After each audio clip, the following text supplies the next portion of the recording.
But for people who don't know the story, let's give them the bullet points. You used to work at Area 51. What if one of the most secretive locations on Earth is hiding the truth about extraterrestrial life?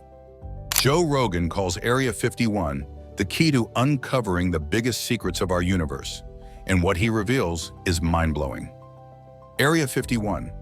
It's a name that sparks mystery, curiosity, and even fear. Nestled deep in the Nevada desert, this highly classified military base has been the subject of countless conspiracy theories and cultural fascination. Is it simply a testing ground for advanced military technology? Or is it hiding something much bigger? Something out of this world? Joe Rogan, the world's most famous podcaster and a relentless pursuer of truth, has spent hours diving into the mysteries of Area 51 with experts, whistleblowers, and even former employees of the base. In one unforgettable episode, he explored claims that this facility houses evidence of extraterrestrial life, crashed UFOs, and technology so advanced that they could rewrite the way we understand our universe. But how much of this is real? Is Area 51 just a smokescreen? Or could it actually be the site of the greatest cover-up in modern history? Today, we're going deep into what Joe Rogan uncovered about Area 51, from the whistleblower testimonies to the baffling questions that remain unanswered. Buckle up, this is a journey into the unknown. Let's start with the basics. Area 51 was established in 1955 as a top-secret site for testing advanced military aircraft. It's where legendary planes like the U-2 spy plane and the SR-71 Blackbird were developed.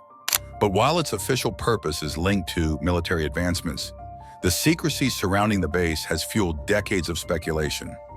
Joe Rogan often points to the origins of the Area 51 mystery as a pivotal moment. In 1989, a man named Bob Lazar came forward, claiming he had worked at a facility near Area 51 called S4. Lazar's story?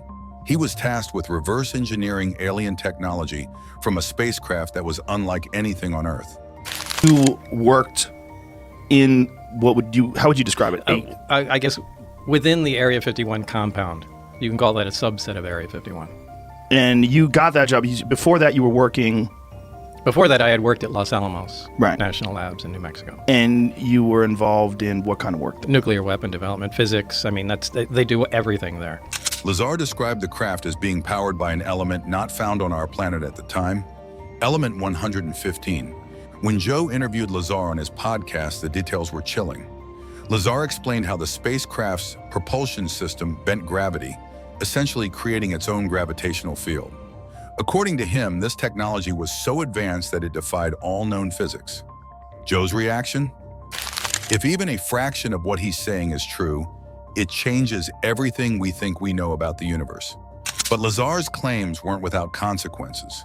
He alleges that his records were erased, his credibility attacked, and his life turned upside down.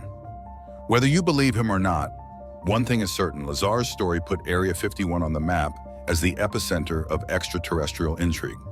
So what's really going on at Area 51? The US government has long denied the existence of the base. It wasn't until 2013 that the CIA officially acknowledged its existence, but they dismissed it as nothing more than a testing site for military aircraft. However, the testimonies of former employees and leaked documents suggest otherwise. Joe Rogan has hosted numerous guests who argue that Area 51 is more than just a military base. They claim it's a repository for extraterrestrial artifacts, crashed UFOs, alien bodies, and technology so advanced that it's indistinguishable from magic. In one of his most popular episodes, Rogan discussed the infamous Tic Tac UFO encounter. Navy pilots reported seeing an object defying the laws of physics, accelerating at unimaginable speeds, and performing maneuvers no human-made craft could replicate. Rogan posed the question, what if the technology behind these crafts is already at Area 51? The secrecy surrounding Area 51 only fuels these suspicions. It's surrounded by miles of desert, patrolled by armed guards, and monitored by advanced surveillance systems. Signs warn against trespassing, with threats of hefty fines and even lethal force. Why such extreme measures for a so-called testing site?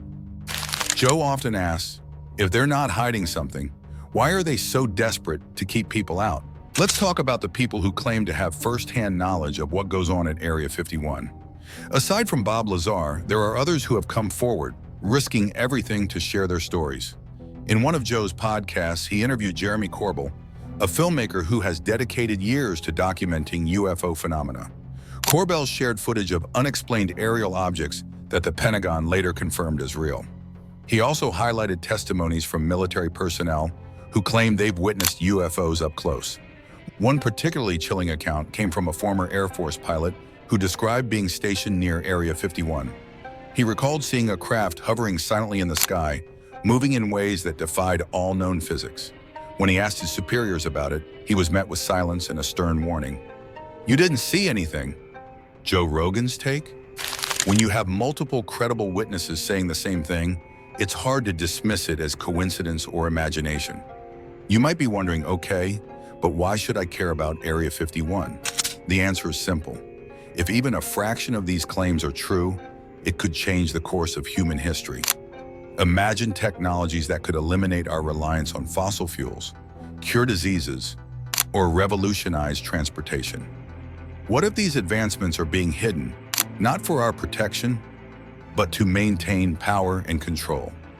Joe Rogan has often highlighted the ethical implications of such secrecy. If extraterrestrial life exists, it's not just a scientific discovery, it's a philosophical and existential one. It forces us to rethink our place in the universe, our origins, and our future. But as long as places like Area 51 remain shrouded in secrecy, these questions go unanswered. There's also the issue of trust. If governments are willing to go to such lengths to hide the truth, what else might they be concealing? Joe frequently asks, how can we trust a system that keeps us in the dark about something this important? At the end of the day, Area 51 represents more than just a physical location. It's a symbol of secrecy, curiosity, and the unending human quest for truth. Whether it's a hub for reverse engineering alien technology or simply a highly classified military base, one thing is clear: the questions surrounding it won't go away. Joe Rogan's exploration of Area 51 reminds us that the pursuit of truth is never easy, but it's always worth it. So the next time you look up at the night sky, ask yourself, are we really alone? Or is the truth closer than we think, hidden in plain sight? And if you found this video thought-provoking, don't forget to like, subscribe, and join the conversation in the comments below. The truth is out there, and it's up to us to find it.